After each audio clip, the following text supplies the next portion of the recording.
Welcome back to the channel. Today we're going to get back out into the valley and we are going to fix the problem that occurred last time with our wood hauler, where we weren't able to get out of the valley because of the muddy path. Today we're going to get the back blade out and hooked up. We're going to make a new path out of the valley.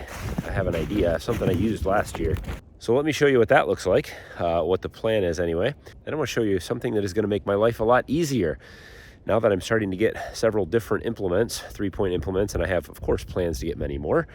I have the back blade, and then right now I need to take the back blade off and then hook the hitch up to the tractor so I can pull the trailer. And a lot of times especially in the winter, I'm back and forth between the two. So I'm going to show you something that I have gotten to make that process of switching back and forth a lot easier. But first, let's take a look down the valley here. Let's see what happened last time and what we can do to get out of this valley with all the wood we need.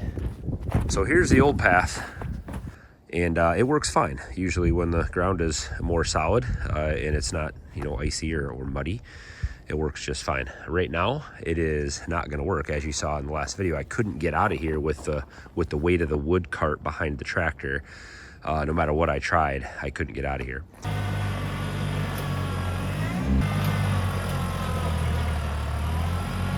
I have another plan. The problem is it's a little bit uneven. It can get tippy with the tractor, especially if I have weight in the front bucket. But I have this path that I made last year. I got to move some stuff out of the way, but it's a smoother path. And I think clear between those two trees right there, I think I can get up here, but you can see it's kind of on an angle this way. So if I end up with too much wood in the front bucket, it actually gets real tippy. It's kind of scary to go up. Even that seems like a little slope this way here. It's kind of, you don't want to tip that tractor. Let me see if I can get the back blade out, and I'll start right up here somewhere. And I'm going to scrape down. We'll move some of those logs out of the way and see if we can make even though it will probably be muddy, make a path through here. And then we'll get back down into the valley. We'll cut up some logs. We'll get our trailer hooked up, and we'll see if we can make it out this way.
Another Garvee product. They have a lot of very neat tractor attachments over on their website. So this is the same company that I got the brush forks from, as well as the log tongs from.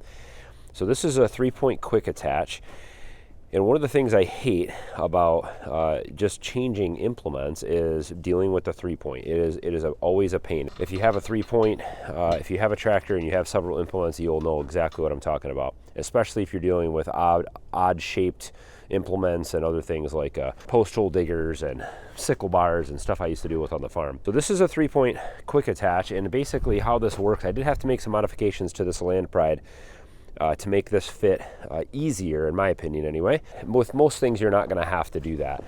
This actually has, it was meant for the quick attach to be right here, but the way that this in particular is designed, I think this is an older version. And so even with the hook at the lowest setting here, it wasn't seated all the way in the hooks here still. So all this is just basically you have a spring-loaded release. It just moves this right here. It's a little catch just to keep that from popping up out. So that's just holds that in there. I do have to get some larger bushings. I actually ordered some. I'll put a link in the description to the larger ones you want to order with this. If you have a category 1 3-point like this, the bushing will just help it fit in here a little bit more snug, so it's not bouncing around in there. But all you do is you basically back up. I have a little kickstand that I lower, and then you can do this almost all from the seat, besides the kickstand, I guess. But you just pop these off for release on both sides, and then you lower the 3-point, and it just pops right out of the top. Now you can see the way I did my spacing, the way I wanted this, I want this to work for not just this implement, but my other implements that I have. And so I put it right in this position, right in the middle of the adjustable holes here. And that meant that I had to move this up to the top, and it wouldn't, this little hook here wouldn't fit. So I just cut this piece of metal out, so it just gives room for this hook to poke through. And this also has a receiver, so we can put a hitch right in here.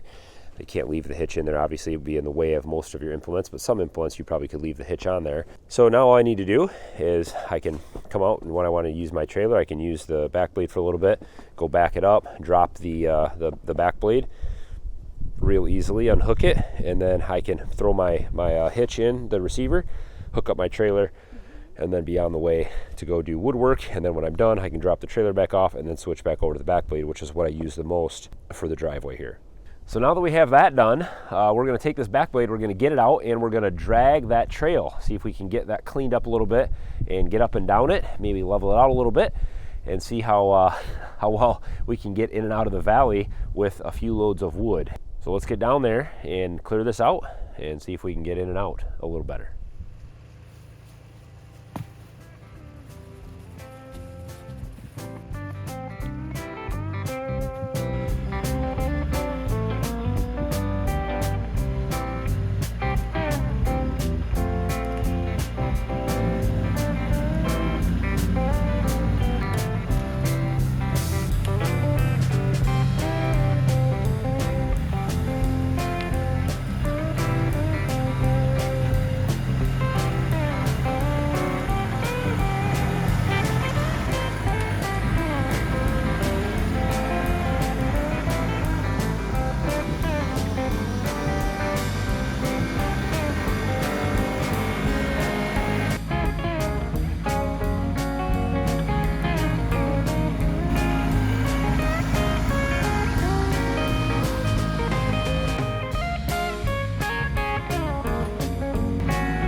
All right, moment of truth. I think we'll make it up.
Well, that is certainly so much easier to switch back and forth between the trailer and the blade.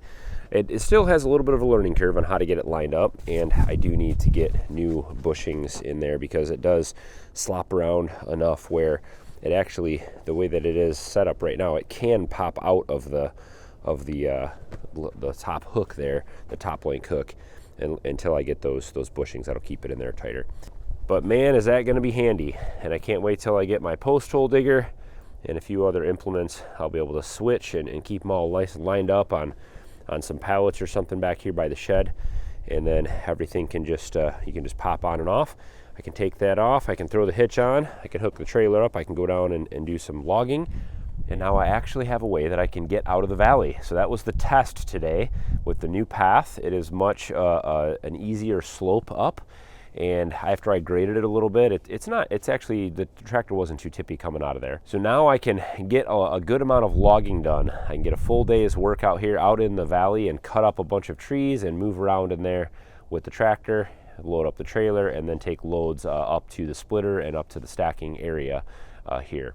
Check out the Garvee website. I've gotten a lot of handy stuff from them. They got a lot of cool homestead products and things.